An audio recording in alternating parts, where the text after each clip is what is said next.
Magandang gabi sa inyo mga bay. Welcome back ulit sa ating channel and update lang tayo sa nagaganap na FIBA Asia Cup 2025 sa Saudi Arabia. So kakatapos lang ng third place match-up sa pamamagitan ng Iran at ng New Zealand.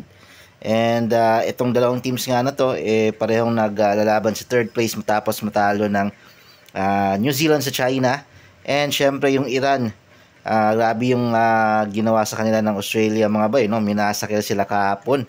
Okay, ng Australia, 92-48 yata yung score, almost 50 points yung lamang ng Australia sa kanila. Pero dito sa game na to, sa third place match kontra sa New Zealand, nanalo mga bay, no? Itong Iran sa score na 79-73. Actually may point pa nga na tinambakan nila yung New Zealand dito mga bay, no? And naghabol talaga yung New Zealand pero kinapos sila sa dulo. And sobrang ganda ng pinakita ng Iran mga bay, almost perfect yung naging laruan nila. Parang ni-reserve talaga nila yung energy nila mga bay, no? Dito sa game na to kasi parang nag-expect na sila na matatalo talaga sila sa Australia. Wala talaga silang binatbat. Parang naglaylo sila dun sa Australia game and ni-reserve nila yung lakas nila, no? Para sa game na to talaga, para matalo yung New Zealand at makuha yung third place mga bay. So third place yung Iran sa FIBA Asia Cup 2025 and fourth place naman yung New Zealand mga bay, no?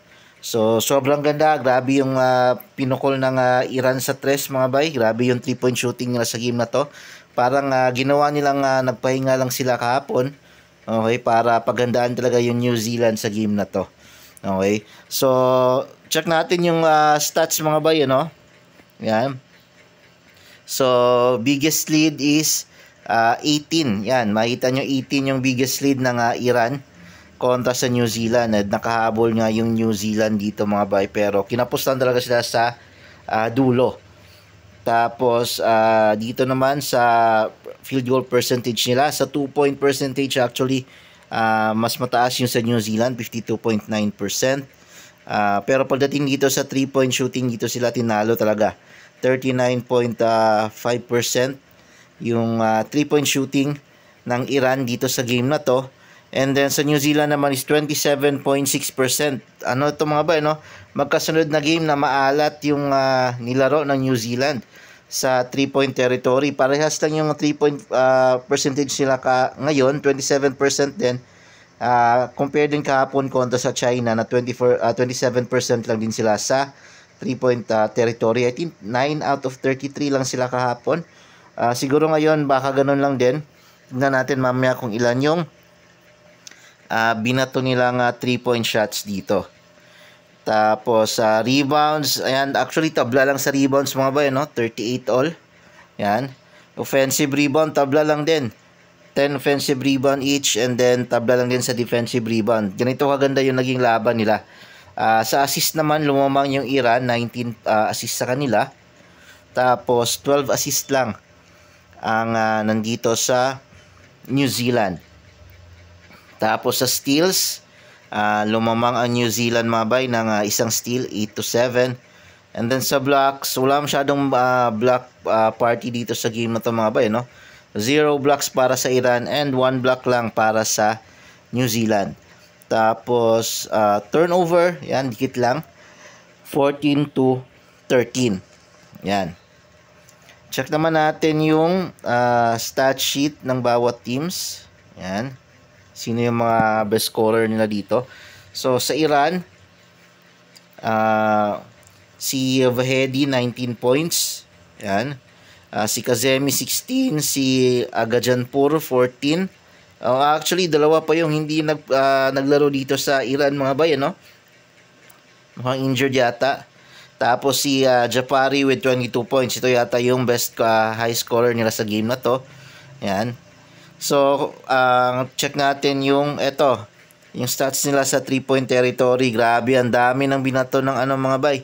3-point shots ng Iran. 38 attempts sa 3-point territory mga bay, Ang dami niyan. And then, 15 yung pumasok. Yeah, kaya umabot sila ng 39.5%. Ang ganda. And then, dito sa 2-point field goal, talagang 30 attempts lang sila, medyo mababa, 13 lang yung pumasok. Talagang parang naging strategy nila na pumukol sa tres sa game na to para talunin yung New Zealand. Kasi mukhang nahihirapan din sila mag-penetrate sa loob kasi alam naman nila malaki yung New Zealand. And take note mga baya, very impressive din tong Iran dahil maraming mga big teams yung tinalo nila aside dito sa New Zealand. Take note, wala silang import, okay, dito sa team ng Iran. Okay? So, matatandaan natin dati nung wala pang New Zealand at saka Australia, parating Iran ang nag-champion dito. Tinatalo nga nila parati yung China sa FIBA Asia Cup dati. So, maskin tayo, tinalo din tayo ng Iran dun sa finals ng FIBA Asia Cup nung dito yung ginanap nung tinalo natin yung Korea. So, malakas talaga yung Iran kahit wala na si Haddadi, sila Nika Barami, yan. So, mga batang mga player na to, actually hindi man ganoon kabata itong mga bayo, yung mga player, mga veteran, pero mga new faces na veteran players ng Iran to. Mas lalakas tong Iran kung kukuha sila talaga ng naturalized player, pero hindi nila ginawa yon. Talagang may tiwala sila sa team nila na hindi nila kailangan. And I think never pang kumuha yata ng naturalized players sa buong FIBA tournament na sinalihan nila itong Iran. So talagang napaka-impressive ng naging performance ng Iran dito sa FIBA Asia Cup 2025. Yan. Check naman natin dito sa New Zealand side mga bayo, no? Kung sino yung naging best player nila, kung bakit sila natalo. Yan, si Mojave King, 13 points lang, despite ng magandang naging performance niya kahapon. Tapos, 18 points si Flynn Cameron. Max Darling, 6 points lang. Ang ganda ng pinakita niya kagabi sa China. Double digits to. Ganun din, ito si Tohi Smith-Milner to, double digits din to. Tapos si Ngatay, ito yung pumatay sa atin na 6 points lang siya sa game na to. Yan. So yan, ilan lang ba naka-double digits sa kanya? Dalawa lang. Si Taylor Britt, hindi rin, 7 points lang siya. Dalawa lang. Si Mojave King lang at saka itong si Flynn Cameron yung naka-double digits. Si Taylor Britt, wala, hindi umubra yung mga salaksak niya na nagawa niya sa gilas. Kasi malaki din ng Iran mga bay. Nahirapan din sila sa ilalim. So 7 points lang si Taylor Britt.